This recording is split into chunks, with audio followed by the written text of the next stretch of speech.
มือนี้เดี๋ยวนี้ประมาณ4 โมงกว่าเนาะสิเดินเข้าไปป่าทั้งนี้เสี่ยวทั้งหลังนี่ได้สิเดินเข้าไปป่าผจญภัยฝนตกแข็งฝนไพ่ครั้งยิ่งใหญ่เดี๋ยวพบกันอยู่ป่าโอเคบายวันหนึ่งฉันเดินเข้าป่าฉันเจอนกตัวหนึ่งมันถามฉันว่าจะไปไหน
เป็นกันผจญภัยที่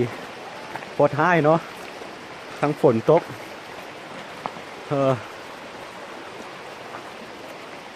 เปียกมัดแล้วเดี๋ยวที่เขาเฮ็ดไปแล้วรู้สึกมีความสุขกว่าเฮ็ดไปอย่าไปสนไผ